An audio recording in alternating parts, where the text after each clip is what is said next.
שמעתי שדוד הנעים אקורד פלאים לאלוהים, ושאתה שונא תווים ידוע. אקורד עגום ומסתורי, מינור נופל, מז'ור ממריא, ומלך מבולבל שר הללויה. הללויה, הללויה, הללויה, הללויה. בזמן תפילה להוכחה, אישה טבלה על גג מולך, יפה וירחית עד זעזוע, והיא שברה את כתרך, והיא גזרה את שערך, ושם קשור זימרת הללויה, הללויה, הללויה, הללויה,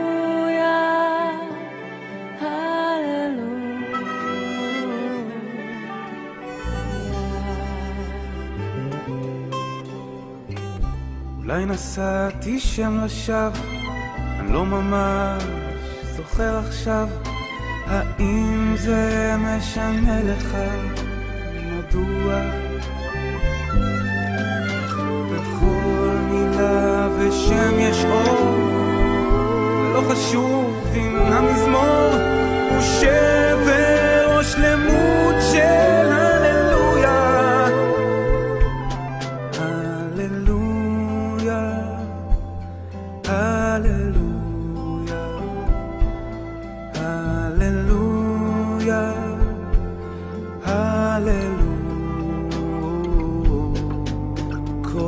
השליחים שלי חזרו, ליבי שתק, ידיי דיברו, דבריי היו אמת, לא תעתוע. וגם אם השתבש הכל מול אלוהי השיר בול, ועל שפתיי רק שיר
לשלוף לפני כל אקדוחן פרוע. לא שיר תלונה אני לך שר, לא שיר צליין קדוש מואר, רק שיר שבור בקר של הללויה. הללויה, הללויה, הללויה,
में है, समस्त पृथ्वी उसके सम्मुख शांत रहे।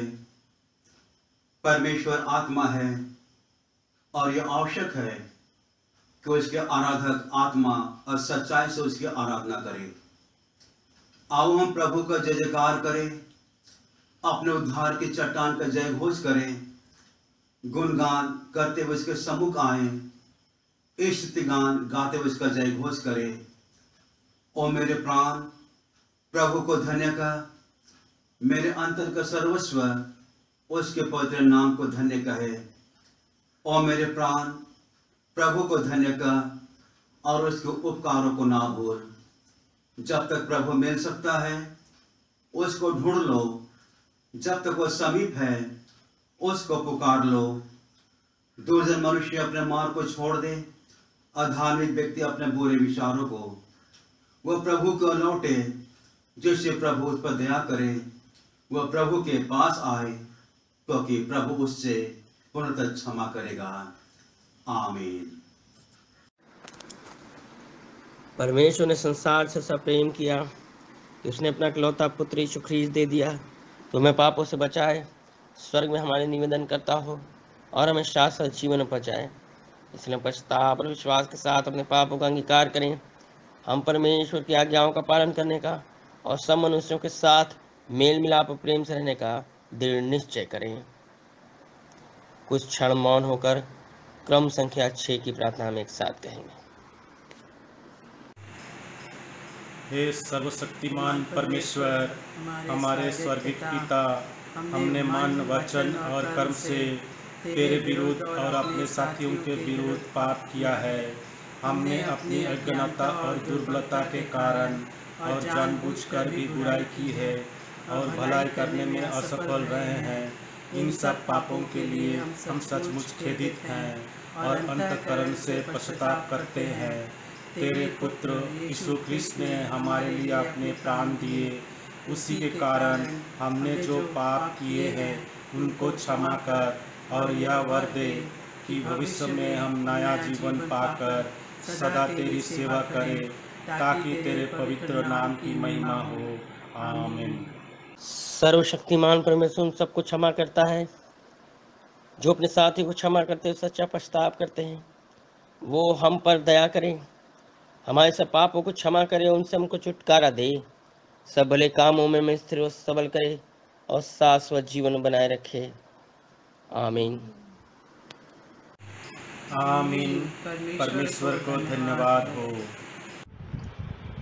अपनी जवानी के दिन सभी प्रभु यीशु के हाथ दे, वो तेरे साथ चलता रहे, तू भी उसी का साथ दे।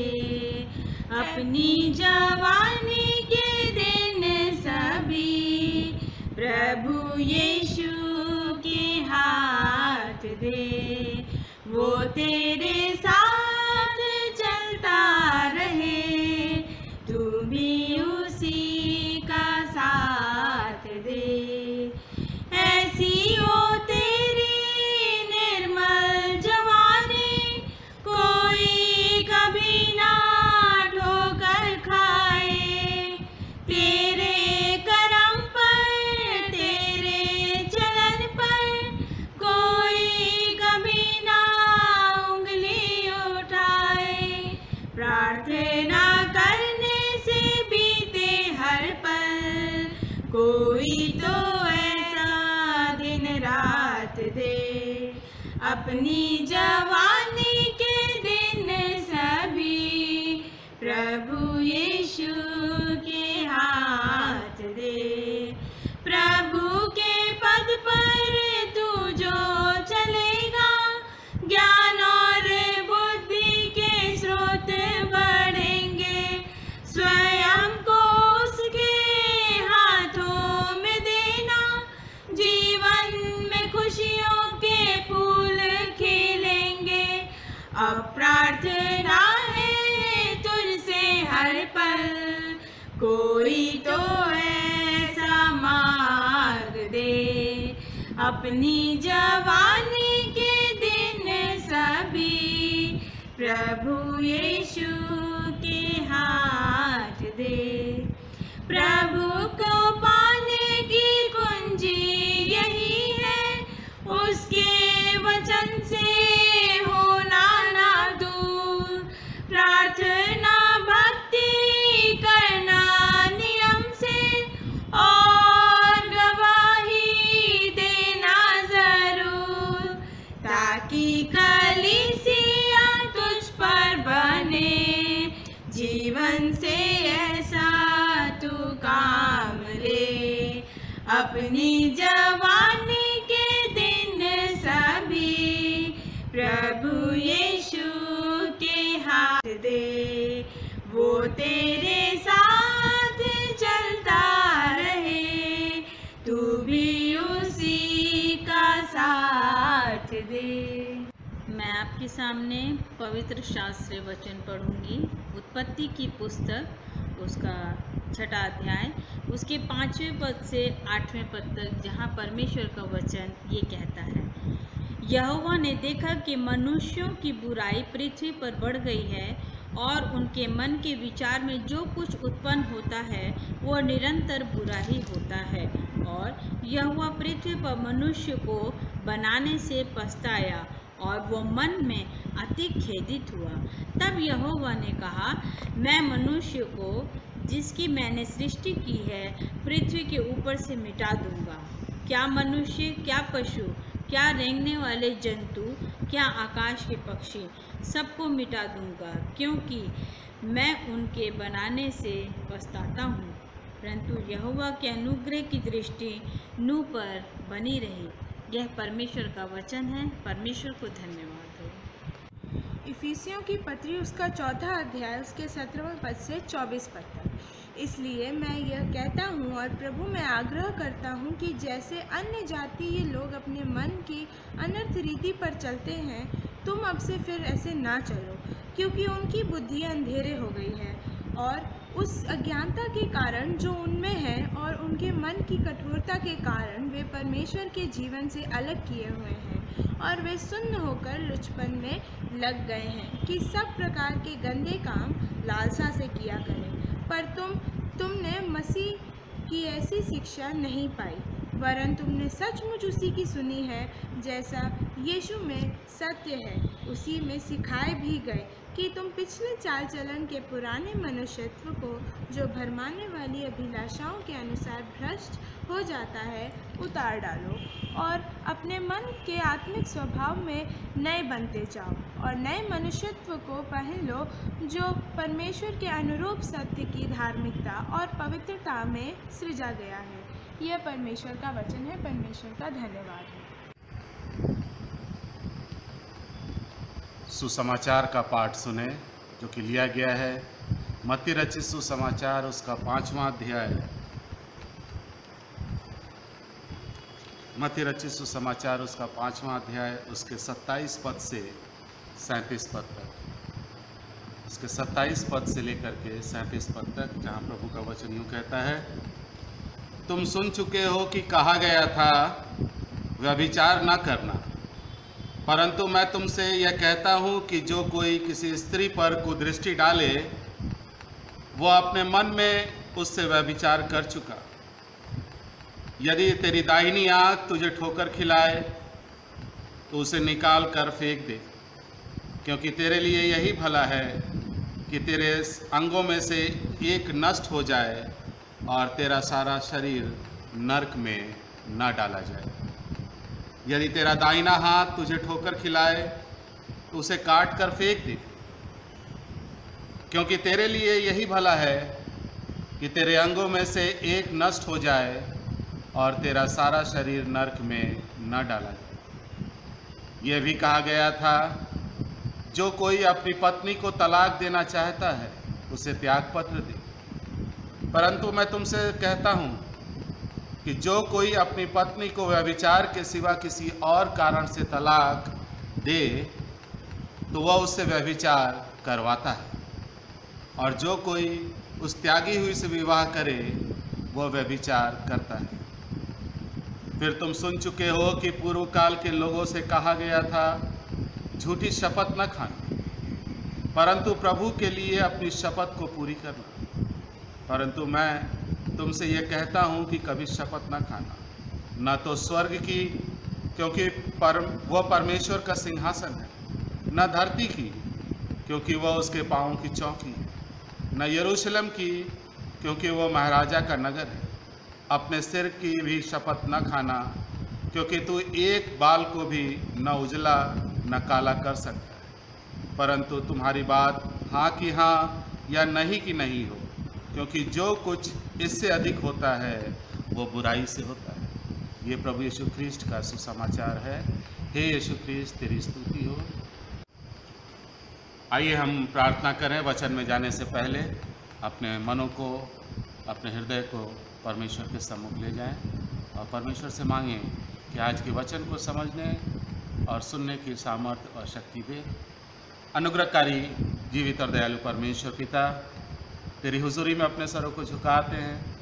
धन्यवाद देते हैं परमेश्वर आपकी जीवित आशा की जो आपने हम सबों के साथ रखी। धन्यवाद देते हैं कि आपने हमें ये वचन दिया ताकि जो कुछ भी इस पर बोला जाए परमेश्वर आपके डर और भय में रह के बोला जाए, और जो सुना जाए परमेश्वर पिता वो 100 गुना फल लाने के लिए सुना जाए।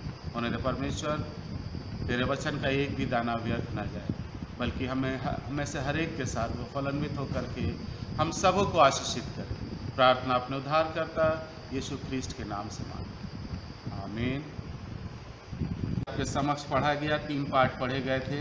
पहला था उत्पत्ति की पुस्तक, उसका 6वां अध्याय, उसके 5वें पद से लेकर के 8वें पद तक। फिर दूसरा पाठ पढ़ा गया इफिसियों की पत्री, उसका 4था अध्याय 17 से 25 पद तक। फिर पढ़ा गया तीसरा पाठ मत्ती रचित सुसमाचार, उसका 5वां अध्याय 27 से 37 पद तक। आज परमेश्वर का वचन हमसे और आपसे कुछ कहना चाहता है, कुछ बताना चाहता है। आइए हम देखें कि परमेश्वर का वचन हमसे क्या कहता है। एक बार की बात है, एक दीवार थी और उस दीवार के दोनों तरफ बहुत बड़ी भीड़ इकट्ठा थी, और इस दीवार के दोनों छोर पे एक तरफ प्रभु यीशु मसीह खड़े थे और दूसरी तरफ शैतान खड़ा हुआ था। अब भीड़ जो जुटी हुई है उसके एक सिरे पर, उसके बीच में दीवार है, और उसके एक सिरे पर प्रभु यीशु मसीह खड़ा है और दूसरे पर शैतान खड़ा है। और दोनों उस भीड़ में को आवाज़ दे करके अपने पास लोगों को बुला रहे हैं। भीड़ में से कुछ लोग धीरे धीरे करते हुए आगे भी जा रहे हैं, कुछ लोग प्रभु यीशु मसीह की तरफ और कुछ लोग शैतान की तरफ आगे बढ़ते जा रहे हैं। यानी एक पाला शैतान का और एक पाला प्रभु यीशु मसीह का। एक समय एक ऐसा आया कि पूरी भीड़ 2 भागों में डिवाइड हो गई। एक प्रभु यीशु की तरफ चली गई और कुछ शैतान की तरफ चली गई। प्रभु यीशु मसीह की तरफ जाने वाली जो भीड़ थी वो थोड़ी बड़ी थी, और शैतान की तरफ जाने वाली भीड़ जो थी वो थोड़ी कम। लेकिन इन दोनों भीड़ों के अलावा एक व्यक्ति और था जो दोनों में से किसी तरफ नहीं गया। वो दीवार पे चढ़ के बैठ गया। वो दीवार पे चढ़ करके बैठ गया। प्रियों, उससे पूछा, कुछ समय बाद प्रभु यीशु मसीह अपने लोगों को लेकर के वहाँ से चले गए, अदृश्य हो गए। कुछ देर बाद ही शैतान भी अपने फॉलोअर्स को लिया और वो भी वहाँ से चला गया।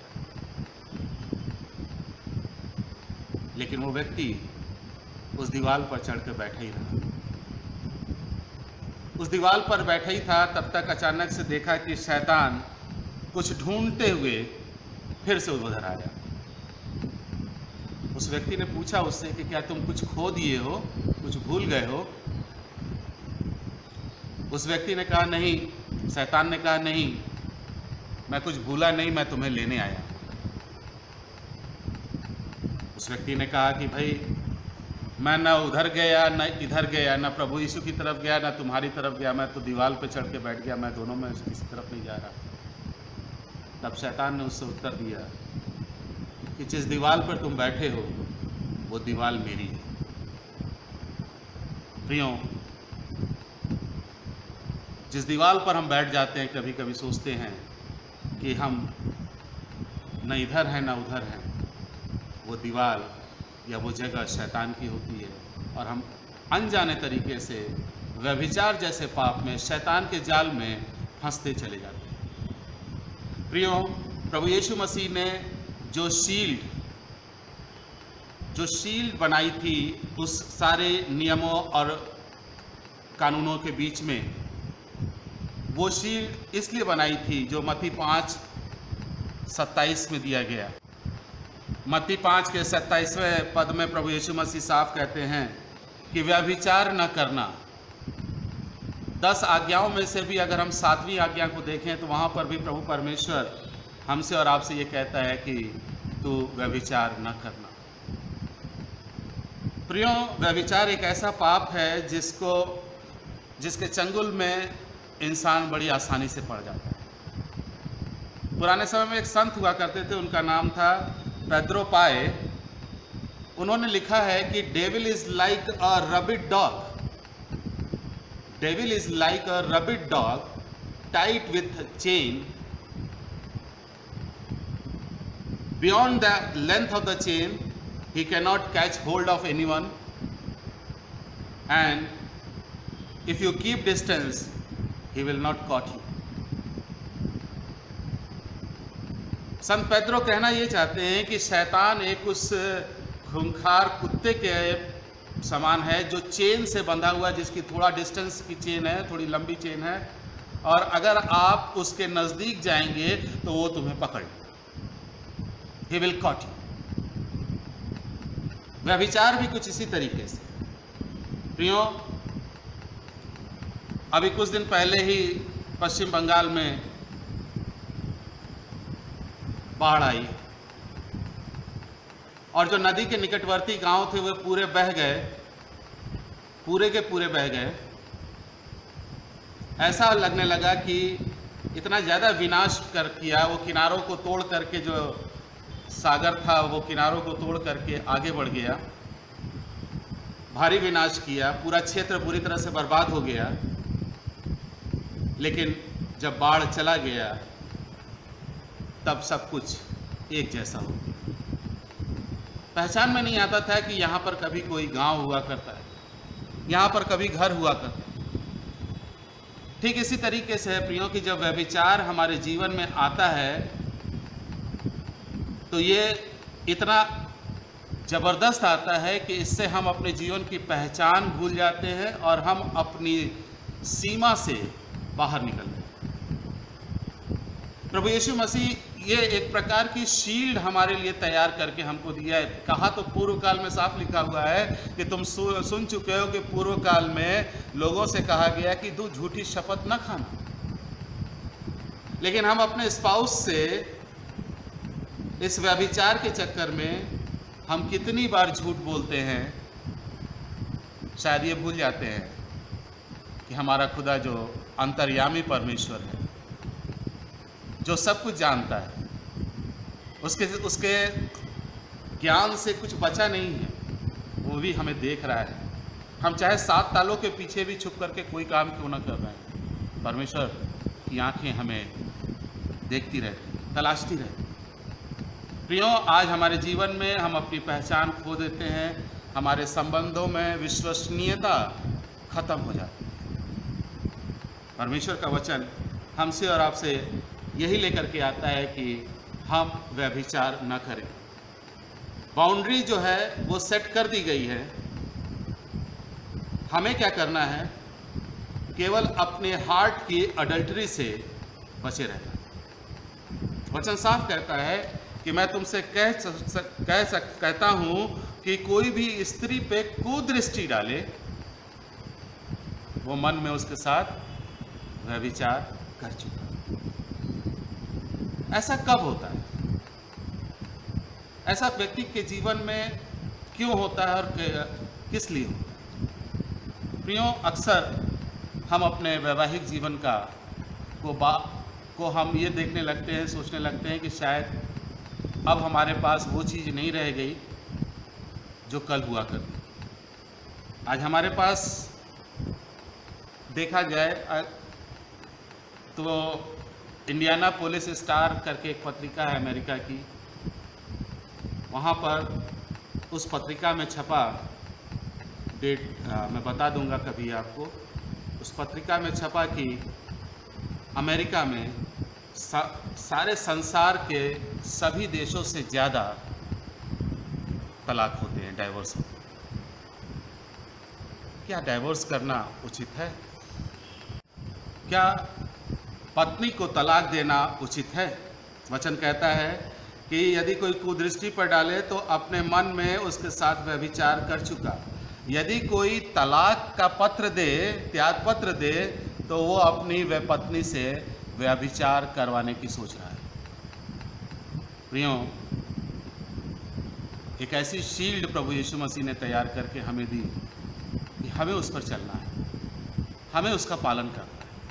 हमें ये देखना है कि हम किस रीति से परमेश्वर पिता की तरफ बढ़ जाएं, शैतान की तरफ नहीं, उस बाउंड्री वॉल के ऊपर नहीं बैठ जाएं, बल्कि परमेश्वर की तरफ चलें। प्रियों, अगर आप जीवन में देखना चाहते हैं तो बहुत सारी चीज़ें हम सीख सकते हैं। अगर सीखना चाहते हैं तो चील को देखा होगा, चील एक पक्षी होता है, चील को देखा होगा। वो लगभग 3000 फीट की ऊंचाई तक उड़ सकता है। चील की उड़ान जो होती है वो लगभग 3000 फीट की हाइट पर उड़ सकता है। तूफ़ानी हवाओं में, तूफ़ानी बारिशों में, इसके दौरान भी वो उसके पंख में इतनी ताकत होती है, इतनी सामर्थ होती है कि वो उड़ सकता है। उसके पंजों में इतनी सामर्थ होती है कि वो किसी अपने से दुगने भार के व्यक्ति को या चीज़ों को उठा करके वो उड़ भी सकता है। लेकिन एक बात और जान करके बड़ा आश्चर्य होगा आपको कि एक चील, यानी जो नर चील होता है, वो अपने जीवन में सिर्फ एक ही मादा चील से संबंध बनाता है पूरे जीवन में। हर वर्ष, प्रतिवर्ष वो लौट करके अपने घोंसले में आता है, घोंसले को सुधारता है, उसकी वहाँ की आवश्यकताओं की ज़रूरतों को पूरा करता है, आवश्यक सुधार करता है उसमें, उसकी प्रतिबद्धता जो रहती है वो उसे पूरा करता है। फिर वो मादा चील उस पर बच्चे जन्म देती है और फिर वो उनको फीड करता है, उनको खाना खिलाता है, साथ ही साथ फिर उनको वो उड़ना भी सिखाता है। लेकिन अपने पूरे जीवन भर वो केवल एक ही मादा चील के साथ रहता है।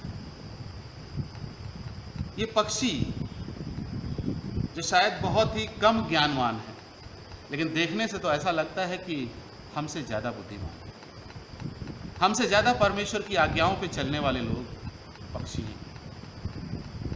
प्रियों, एक इंसान ही है जो तमाम तरीके की गलतियां करता है।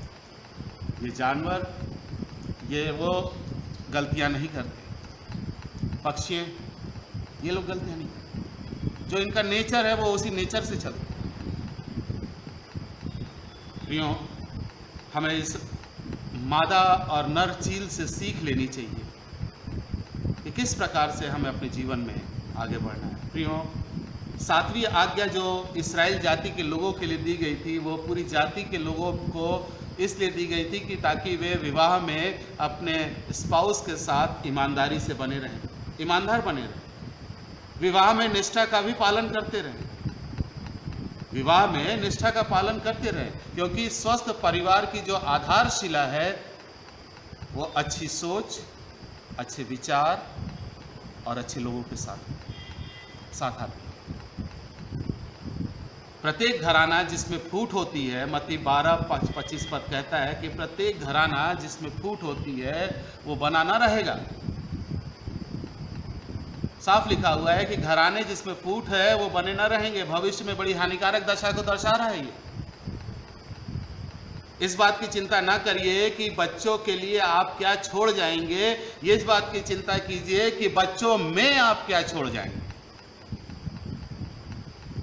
बच्चों में क्या छोड़, बच्चों के लिए क्या क्या छोड़ के जाएंगे, इस बात की चिंता मत कीजिए। क्योंकि वचन साफ कहता है कि जिसने मुंह दिया है वो निवाला भी देगा।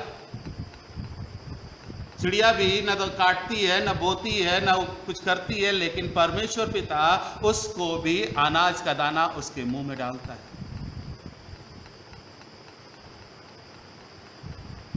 सबोपदेशक 10वां अध्याय उसका 8वां पद कहता है, जो बाड़ा तोड़ेगा उसे सर्प डस लेगा।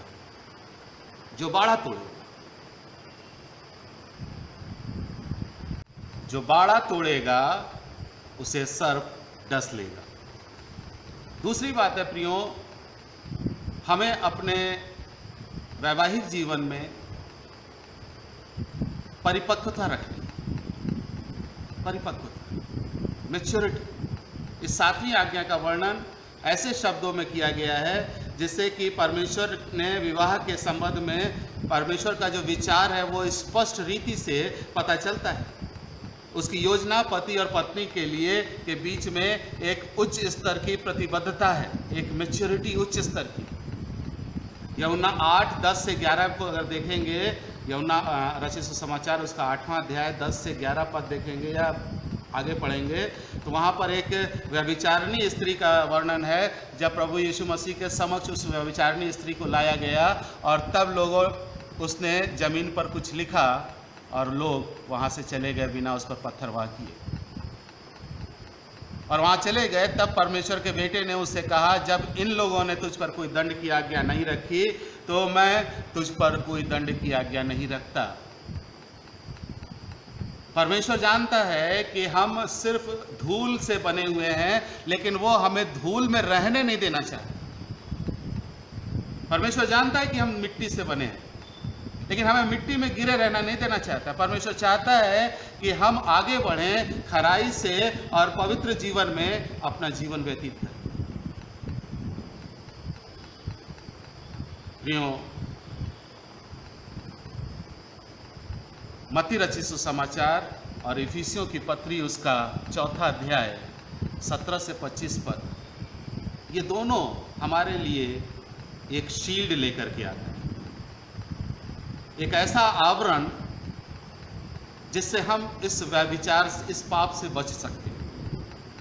इस पाप से हम बच सकते हैं। बचने के लिए हमें कुछ चीज़ों को पालन करना होगा, कुछ चीज़ों को ध्यान देना होगा। मैं कुछ 4 बातें बता के अंत करना चाहता हूँ। वो 4 बातें हैं, सबसे पहली कि दूरदृष्टि रखें, दूरदृष्टि डालें।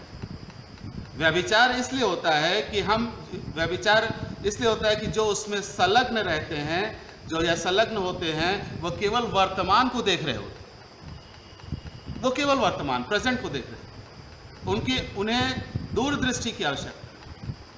जीवन के उस पल को भी देखना है जो पल अभी आपने देखा नहीं है।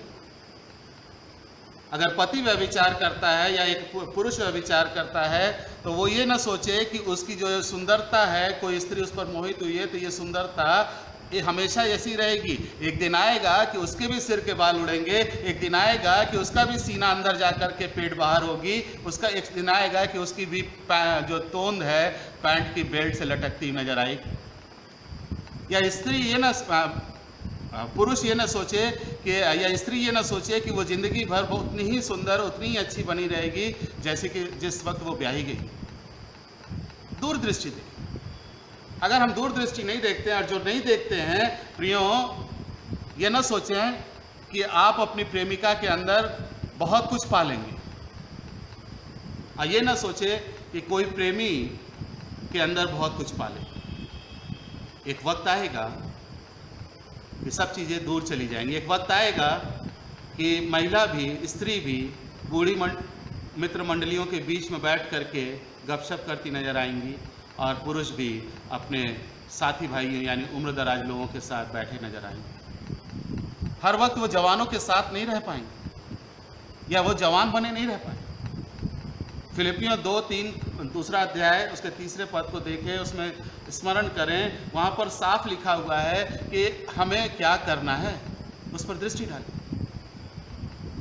छोटा करना है, इसीलिए मैं थोड़ा सा रेफरेंस को ज़्यादा नहीं दे रहा हूँ, लेकिन मैं आपसे बताना चाहता हूँ फिलिपियों 2 दूसरा अध्याय 3 से 4 पद पढ़ें। वहाँ पर साफ पता है कि हमें भविष्य को देखना, दूरदृष्टि देखना। एक समय आएगा कि हम भी बूढ़े होंगे, और जो लोग समय से पहले इन सब चीज़ों में ख़त्म हो जाते हैं, व्यभिचार में पड़ जाते हैं, इस पाप में पड़ जाते हैं, मैं श्योरिटी से कहता हूँ कि उनका बुढ़ापा भी बहुत बुरा गुजरता है। दूसरी बात,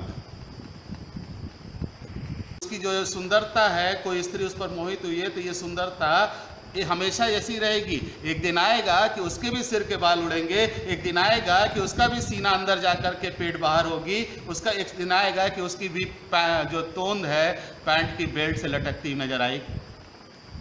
या स्त्री ये ना, पुरुष ये ना सोचे कि, या स्त्री ये ना सोचे कि वो जिंदगी भर उतनी ही सुंदर, उतनी ही अच्छी बनी रहेगी जैसे कि जिस वक्त वो ब्याही गई।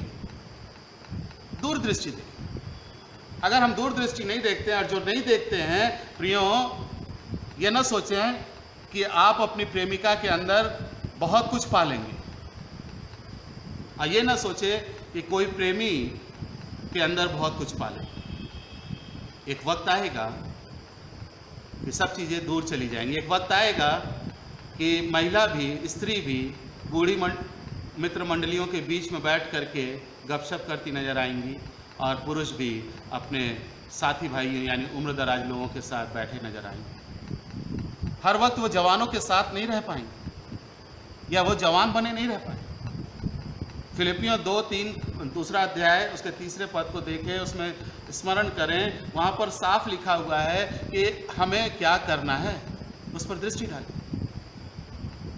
छोटा करना है, इसीलिए मैं थोड़ा सा रेफरेंस को ज़्यादा नहीं दे रहा हूँ, लेकिन मैं आपसे बताना चाहता हूँ फिलिपियों 2 दूसरा अध्याय 3 से 4 पद पढ़ें, वहाँ पर साफ पता है कि हमें भविष्य को देखना, दूरदृष्टि देखना। एक समय आएगा कि हम भी बूढ़े होंगे, और जो लोग समय से पहले इन सब चीज़ों में ख़त्म हो जाते हैं, व्यभिचार में पड़ जाते हैं, इस पाप में पड़ जाते हैं, मैं श्योरिटी से कहता हूँ कि उनका बुढ़ापा भी बहुत बुरा गुजरता है। दूसरी बात, पहले से खुद को तैयार रखें। महसूस करें कि यदि आप समझौतावादी, बल्कि परीक्षा देने वाली स्थिति में हो, या ऐसा आपका कुछ ऐसी सिचुएशन आ गई है, ऐसी परिस्थिति आ गई कि आप उस जगह पर पड़ चुके हो, तो ऐसे में आपको क्या करना है? आपको खुद को तैयार रखना। ये दूसरा टिप्स है, आपको खुद को तैयार रखना।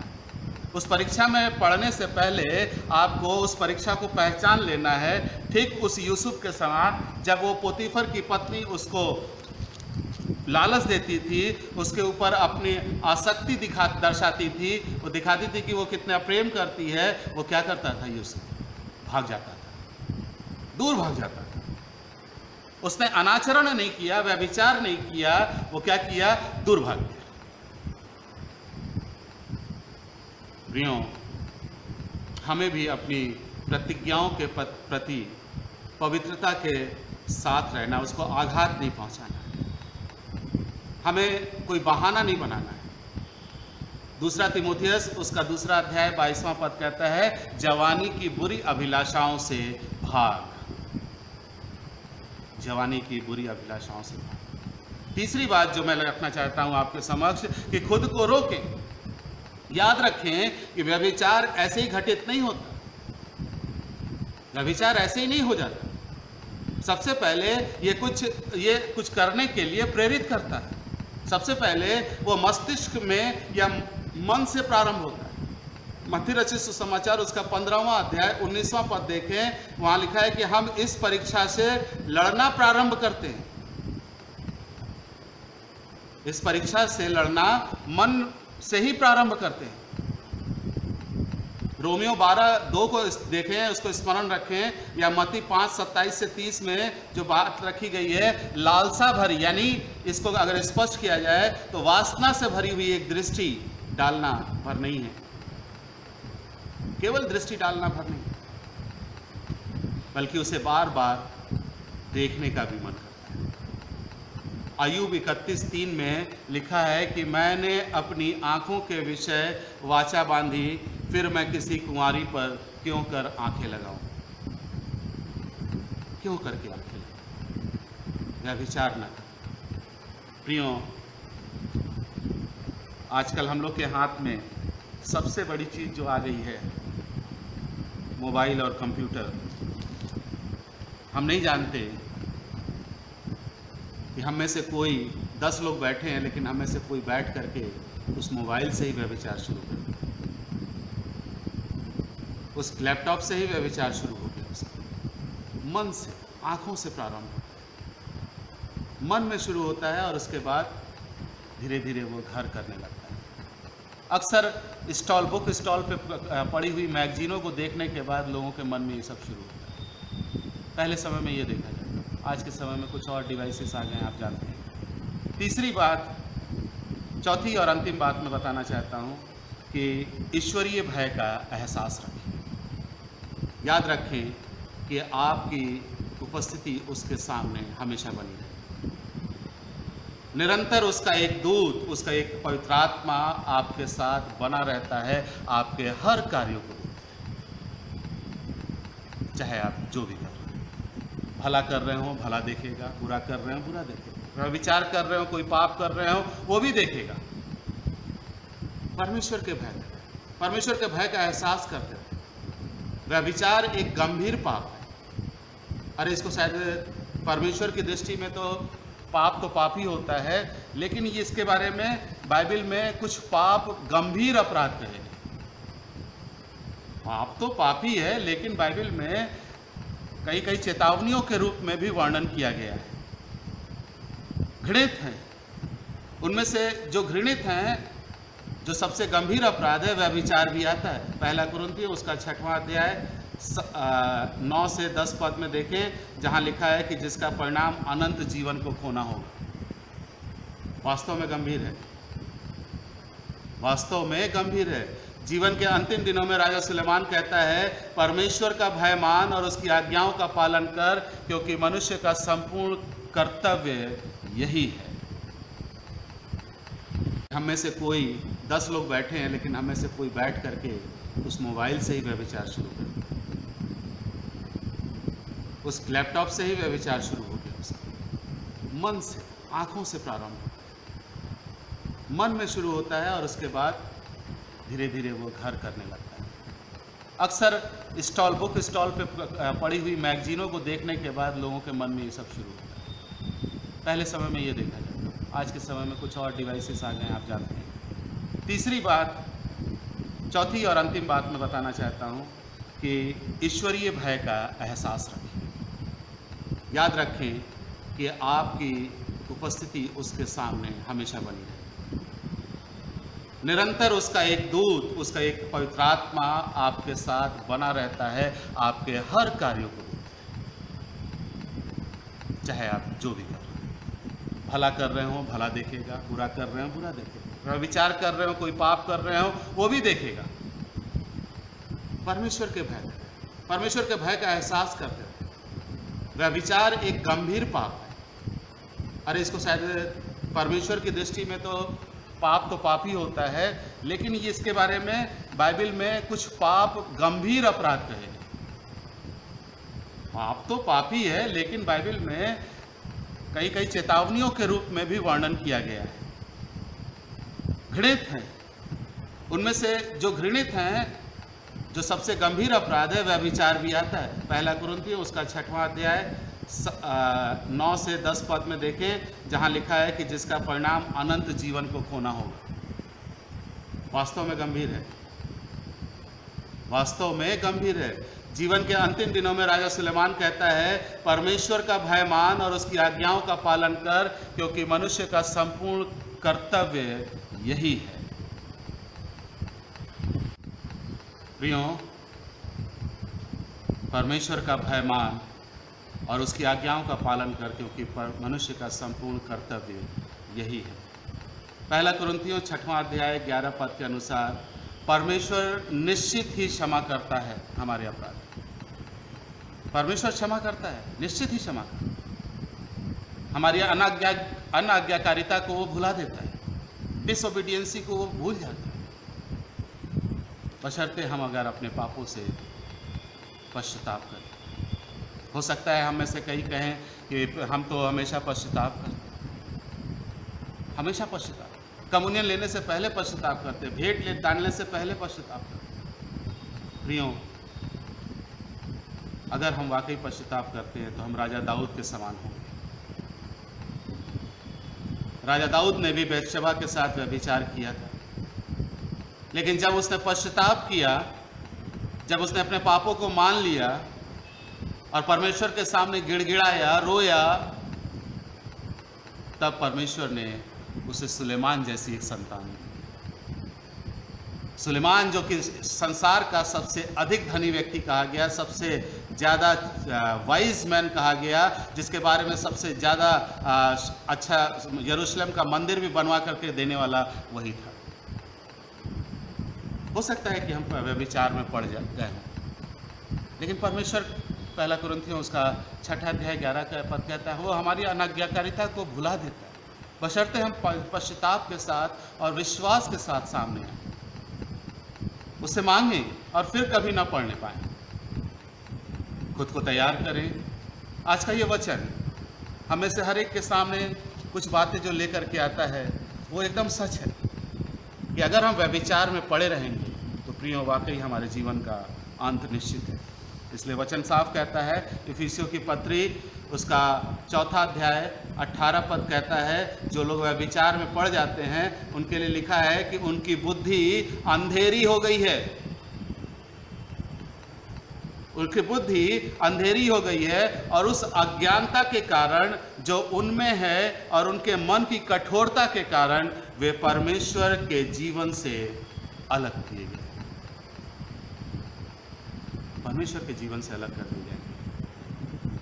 हम मसीहियों का यही एक विश्वास है, हम मसीहियों के पास यही एक चीज़ है जो बची हुई है, जो हमें बार बार हर पास्टर, हर प्रचारक, हर कन्वेंशन स्पीकर हमें रिमाइंड करता है कि इस जीवन के बाद भी एक जीवन है, उस जीवन को बचा लो। वो जीवन जो परमेश्वर का बेटा प्रभु यीशु मसीह देने वाला है, और उस जीवन के बारे में जो मेरे दास लोग तुझे बताते हैं, हमें बताते हैं प्रियो, उन दासों की सुन लो, उन सेवकों की सुन लो और स्मरण रखो कि वे व्यभिचार में ना पड़ो।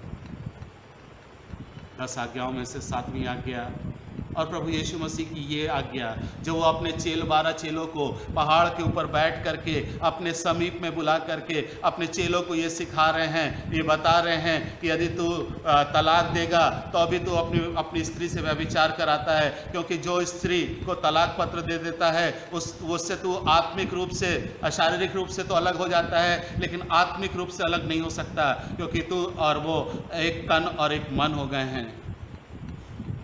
और जब कभी भी हम उस स्त्री को छोड़ देते हैं, यानी हम चाहते हैं कि वो स्त्री दूसरे ब्याह कर ले, क्या उसके हृदय से, क्या आपके हृदय से आपकी पत्नी निकल जाएगी, या आप उनके हृदय से उसका पति निकल जाएगा?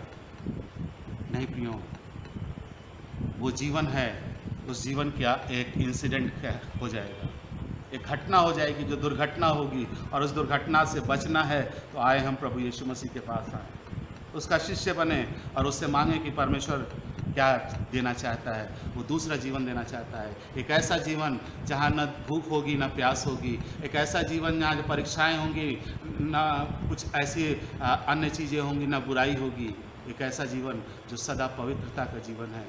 वो जीवन देने के लिए आपको और हमें बुलाता है। आइए अपने हाथों को उठाएं, अब परमेश्वर की तरफ अपने आंखों को लगाएं और प्रार्थना करें परमेश्वर पिता से कि परमेश्वर पिता तू हमें आशीषित कर, और आशीषित कर ताकि हम उस पाप से बच जाएं जो पाप हमारे जीवनों में अभी शायद घटित नहीं हुआ या घटित हो गया, या अगर भविष्य में पड़ने वाले हैं तो उनसे हमें बचाए। आइए हम प्रार्थना करें।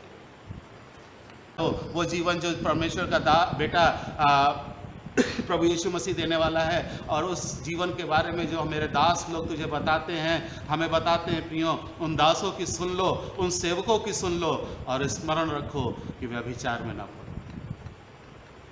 10 आज्ञाओं में से 7वीं आज्ञा और प्रभु यीशु मसीह की ये आज्ञा जो वो अपने 12 चेलों को पहाड़ के ऊपर बैठ करके अपने समीप में बुला करके अपने चेलों को ये सिखा रहे हैं, ये बता रहे हैं कि यदि तू तलाक देगा तो अभी तू अपनी स्त्री से व्यभिचार कराता है, क्योंकि जो स्त्री को तलाक पत्र दे देता है उससे तू आत्मिक रूप से, शारीरिक रूप से तो अलग हो जाता है, लेकिन आत्मिक रूप से अलग नहीं हो सकता, क्योंकि तू और वो एक तन और एक मन हो गए हैं। और जब कभी भी हम उस स्त्री को छोड़ देते हैं, यानी हम चाहते हैं कि वो स्त्री दूसरे ब्याह कर ले,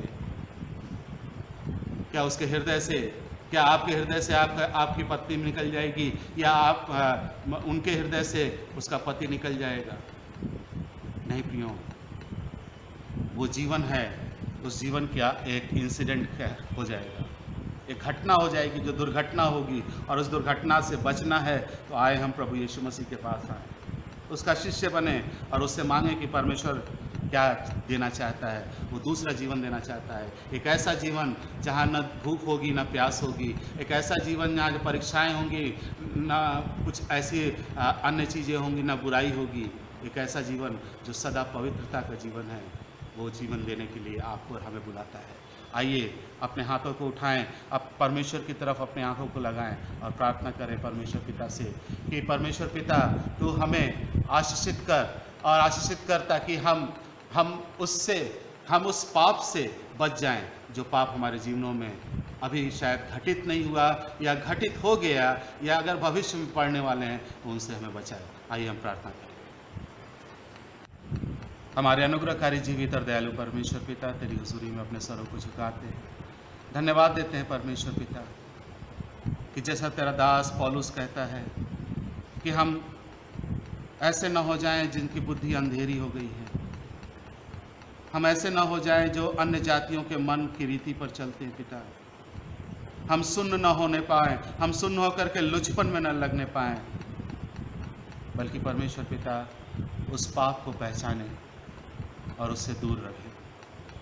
दुआ मांगते हैं हम हर किसी के लिए, जहाँ कहीं भी ये वचन जाता है पिता, वो आपकी महिमा का कारण बने, और होने दे परमेश्वर ये वचन हम सबों के पाँवों के लिए दीपक और मार्ग के लिए उजाला साबित।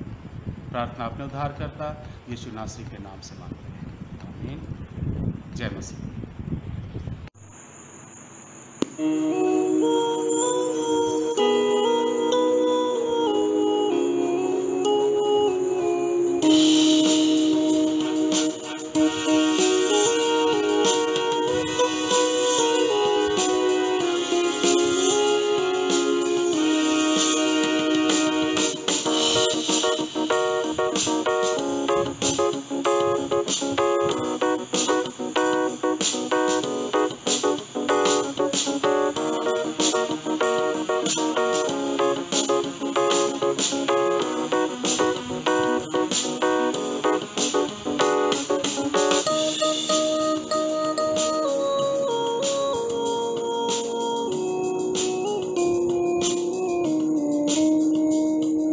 सेनाओं का यहोवा हमारे संग संग है, याकूब का परमेश्वर हमारा ऊंचा गढ़ है।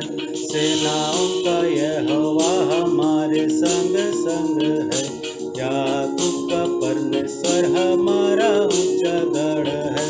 सेनाओं का यहोवा हमारे संग संग है, याकूब का परमेश्वर हमारा ऊंचा गढ़ है।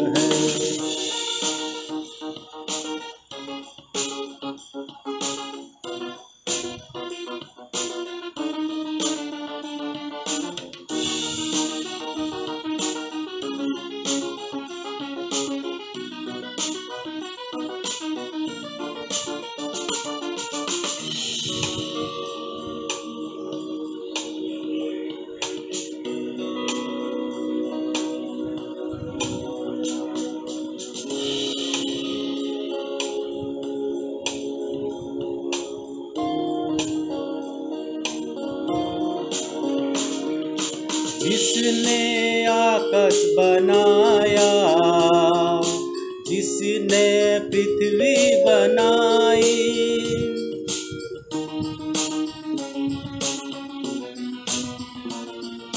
जिसने आकाश बनाया, जिसने पृथ्वी बनाई, वो सर्वशक्तिमान प्रभु है। ओ यहोवा हमारे संग संग है, वो सर्वशक्तिमान प्रभु है। ओ यहोवा हमारे संग संग है। सेनाओं का यहोवा हमारे संग संग है। याकूब का परमेश्वर हमारा ऊंचा गढ़ है। सेनाओं का यहोवा हमारे संग संग है। याकूब का परमेश्वर वो हमारा ऊंचा गढ़ है।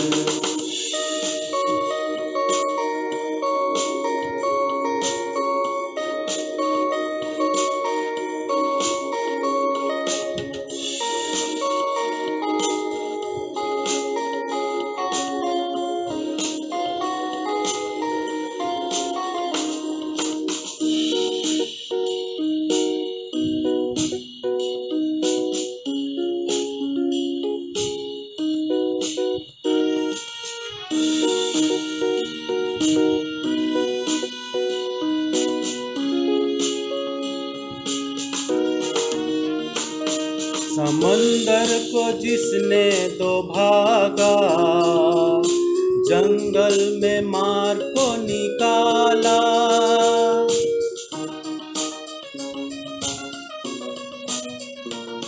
समुंदर को जिसने दो भागा, जंगल में मार को निकाला। जो वायदों को करता है पूरा, ओ यहोवा हमारे संग संग है। जो वायदों को करता है पूरा, ओ यहोवा हमारे संग संग है। सेनाओं का यहोवा हमारे संग संग है। याकूब का परमेश्वर हमारा ऊंचा गढ़ है। सेनाओं का यहोवा हमारे संग संग है। याकूब का परमेश्वर हमारा ऊंचा गढ़ है।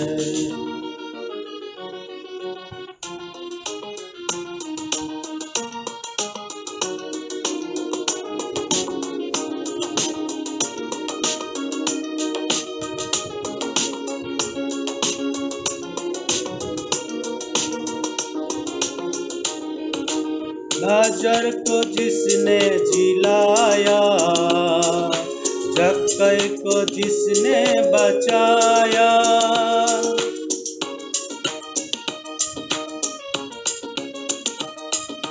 लाजर को जिसने जिलाया, जक्कई को जिसने बचाया। जिसके लिए सब कुछ संभव, ओ यहोवा हमारे संग संग है। जिसके लिए सब कुछ संभव, ओ यहोवा हमारे संग संग है।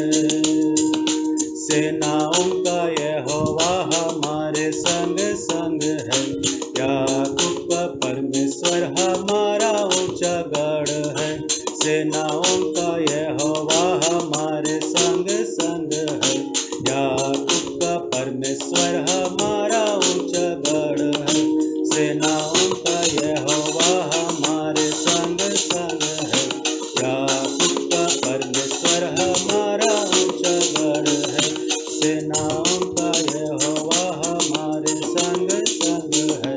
याकूब का परमेश्वर हमारा ऊंचा गढ़ है।